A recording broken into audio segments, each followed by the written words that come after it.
নমস্কার, Aparna's daily life and ট্রাভেলসের একটি নতুন ব্লগে আপনাদের জানাই প্রীতি ও শুভেচ্ছা।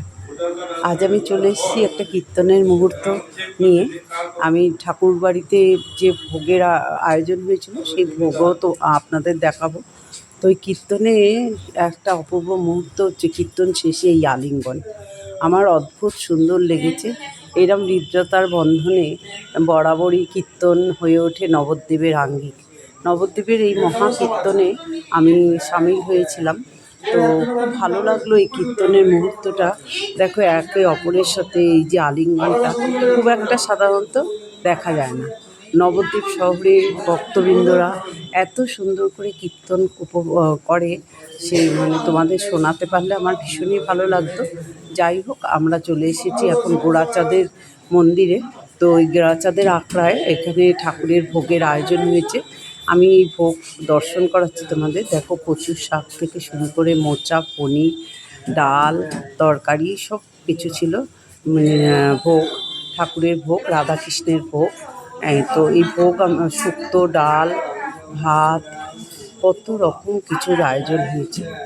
তোমাদেরকে এই আয়োজনগুলো দেখাতে পেরে আমার ভীষণ ভালো লাগছে। তোমরা আমার সঙ্গে থেকো। আমি অপর্ণাদি, ওয়েস্ট বেঙ্গল, কলকাতা থেকে বলছি। তোমরা যারা চেনো তো চেনো, তোমরা যারা জানো না, তোমাদের সাথে আমার এই ভোগের মাধ্যমে পরিচয় হয়ে যায়।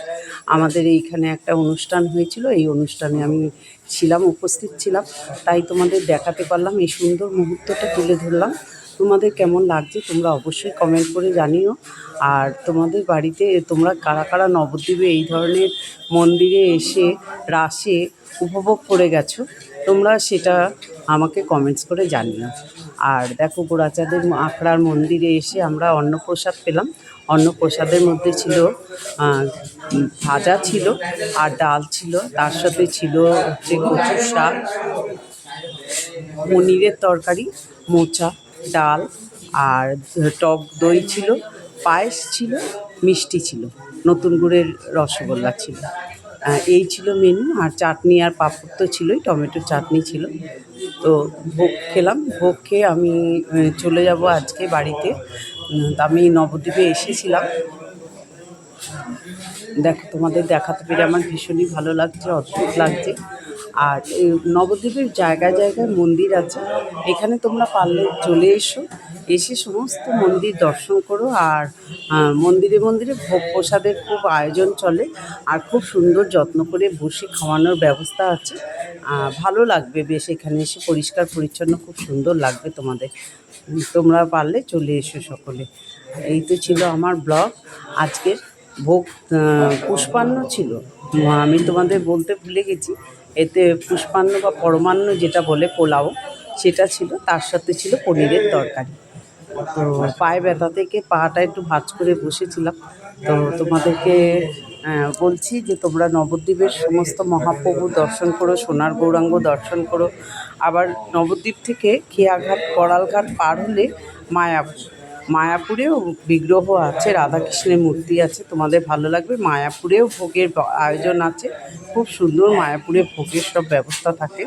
নবদ্বীপ আসলে আসলে তীর্থস্থানও বলতে পারো। আর এখানে এসে গৌরাঙ্গ মহাপ্রভুর দর্শন পাওয়া একটা খুব ভাগ্যের ব্যাপার। রাসে তো প্রচুর পরিমাণে ভিড় হয়েছিল, এখন রাস শেষ হয়ে গেছে। তো ঠাকুরবাড়ি মন্দিরে মন্দিরে এবার খাওয়ানোর পালা। তো সেখানে ভোগ খেতে এসেছি। তোমাদের কেমন লাগছে একবার করে কমেন্ট করো। যদি ভালো লেগে থাকে, ভালোবেসে থাকো, তাহলে আমি আবারও তোমাদের কাছে এই ধরনের ব্লগ নিয়ে উপস্থিত হয়ে যাব। আশা করি তোমাদের সবাই ভালো লাগছে। আজ এই পর্যন্ত। তবে মন্দিরের বাইরটা তোমাদের একটু দেখানো হয়নি, আমি এই জন্য একটুখানি বাইরটা দেখিয়ে দিচ্ছি। বাইরে এইখানে কলের ব্যবস্থা আছে, এখানে সবাই মুখ ধুয়ে নিচ্ছে। আর বাইরে বলতে এখানে মন্দিরের একটা গেট আছে, এই যে এই পাশটা দিয়ে গিয়ে এই গেট থেকে আমরা ঢুকেছিলাম এই হলটার মধ্যে। আর আবার নতুন কোনো ব্লগে আসবো। তোমরা সবাই ভালো থেকো, সঙ্গে থেকো।